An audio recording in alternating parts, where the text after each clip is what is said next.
Hi, everybody. Welcome to another edition of Ask Andrew. Each week, I answer a few film-related questions that are sent in from BMFI patrons. If you have a film question you've been wanting an answer to, I'll do my best. Just visit the Film Studies Online section of brynmarfilm.org and use the Ask Andrew form to submit your question. Maybe I'll answer it in an upcoming video. Okay, on to today's first question. Jan asks, how influential are comments from test screening audiences? Do their comments impact editing of the final product or necessitate the need for actors to reconvene for scene changes? The answer to those two questions related to test screenings for audiences are vary and yes. Even established filmmakers with a considerable track record, people like Martin Scorsese, do listen to test screenings and the results of them that the audiences give them. Goodfellas is a famous example. What is now considered Scorsese's masterpiece was edited after test screenings because people were walking out because they found it to be too violent. Filmmakers are in part in their process communicating to audiences, and they want to make sure that what they're intending to communicate is communicated. And that is one of the functions that test screenings can serve. So they are quite common. They are used on pictures of big budgets and moderate budgets. I don't know how much sort of the most independent of independent films use them, but I know that certainly big budget studio films and even moderate budget studio films use them. And they can be the source of, very frequently, they're the source of re-editing. Sometimes to play up or play down a subplot or a certain character's role or presence in the film. Sometimes they alter the film significantly based on re-edits. And when there's not enough footage to re-edit to achieve the change to the film that the filmmakers decide they want based on the test screening, they actually do reconvene for reshoots. In fact, on all big budget blockbusters, your Star Wars movies, your superhero movies, it's standard to build in both to the production budget and the release schedule and even the contracts of the actors to that there will be reshoots, that they will finish principal photography, which is shooting the film as they envision it. And then after some period of post-production, when they look at rough cuts and they get some feedback from test audiences, they will reconvene for reshoots, and those are typically scheduled on as standard part of the process. They'll be necessary in all cases on big budget sort of tentpole movies. On smaller films, they might do them if they are needed, but they are rarely scheduled as sort of standard operating procedure. And typically people try to avoid the need for reshoots when they're not already built into the production schedule for obvious reasons. They can not only change the timetable for making the film and therefore potentially risk the stated release date for the film having to be pushed back, but they are also obviously more expensive because you have to reconvene the crew, find or build sets, and in many cases you have to pay the actors again. In fact, if it's not sort of a planned part of the production, you would have to pay the actors again. Not to mention the fact the actors' appearances may have changed. The Justice League movie that came out a couple of years ago needed reshoots for scenes with Superman, played by Henry Cavill, and he had already begun to get ready for work on the Mission Impossible film, for which he had a big handlebar mustache.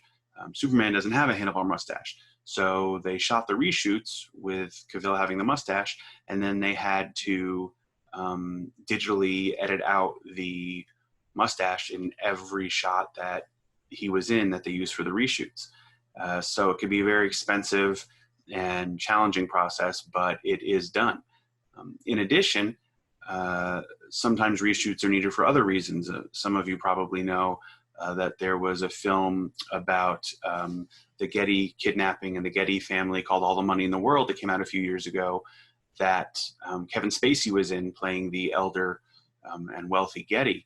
And once Spacey's different troubles and bad behavior came to light, they completely re-edited the film and reshot the film with Christopher Plummer playing the part Spacey had been playing. And that was a very expensive endeavor, especially because they had to do it very quickly. They had to pay the actors again. And it was really a big production on top of the production that had already occurred. So reshoots are a real thing. They're a pretty common thing. And based on what audiences say, they are often sort of triggered. Sometimes they are expected, sometimes they are not. And at the very least, audience responses will often lead to minor tweaks in editing and sometimes quite significant tweaks in editing. Thanks for the question. For our next question today, Faiza asks, at what stage in the production is the musical score developed? How do directors and composers collaborate on musical score? Well, musical scores are typically one of the very last things done for a film, sometimes done a matter of weeks before the film's release date. This is in large part due to the fact that the composer draws inspiration, gets a sense of mood and tone and genre, and knows what sorts of scenes music will be needed for by watching a rough cut of the finished film. So if not, the filmmaker would be watching at best rough cuts of scenes and moments, footage throughout the production, and trying to sort of constantly make music for it, which wouldn't really help him or her, because the music has to fit the scene as it's going to be, as it's going to exist in the film, both in terms of duration, in terms of tone, and things like that. And those things can change dramatically over the course of the production of a film, and even to an extent sometimes in post-production. Typically the way directors and composers work is the director will select a composer based on his or her work, either his or her music sort of in general if they're not known for film scores, or the work they've done for other films. Composers are the sorts of collaborators that directors will tend to work with sort of over and over and over again. The biggest example sort of in our lifetimes is Steven Spielberg and John Williams.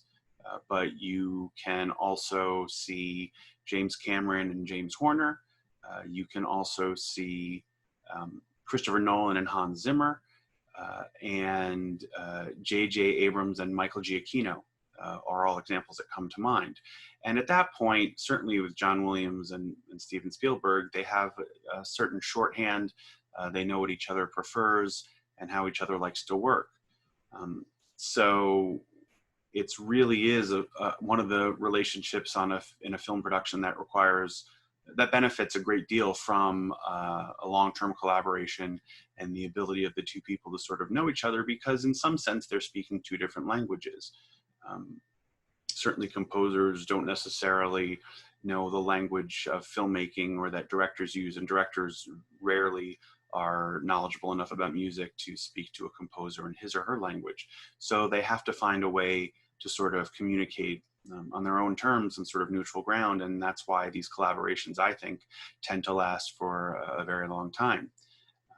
There are many composers who are not traditionally known for film music who have given it a try. Some have taken to it quite well. Trent Reznor, formerly of Nine Inch Nails, has scored a number of David Fincher's movies, for example, or co-scored them in collaboration with another composer. There's an example where he's sort of taken to a new field, a new type of music, and it seems to have agreed with him. Famously, a wonderful composer did not care for the process, and that is Leonard Bernstein. Leonard Bernstein only ever composed music for one film that was not based on musical or music that he had produced previously. So, something like On the Town doesn't count because that was music he'd produced previously. But he was asked to compose and did compose the music for On the Waterfront. And if you watch that film, it's a brilliant score. It's so dynamic and it strikes so many interesting notes. And it was very bold, I think, for the time. But Bernstein hated the experience because he saw his score being truncated and abbreviated and edited, and he didn't care for that at all. He was used to, understandably, the music coming first, and other elements, to the extent that there were other elements, like in a stage production, sort of being fit around the music that was already in existence and was the reason they were there. Of course, making a feature film, the music, though it can be powerful and important, is not the reason the filmmakers are making the movie. And Bernstein found the experience so unpleasant, he vowed to never do it again. And to my knowledge, he never did. So it can be a challenging relationship and a complicated one. But when it works, as in the case of Spielberg and Williams or Abrams and Giacchino, it works really, really well. And you can tell how effective the scores are and the wonderful contribution they make to the film. Thanks for the question. And that's it for this edition of Ask Andrew. If you have your own film questions, please submit them via the Ask Andrew form on the Film Studies Online portion of brynmarfilm.org. Thanks for watching, and I'll see you next time.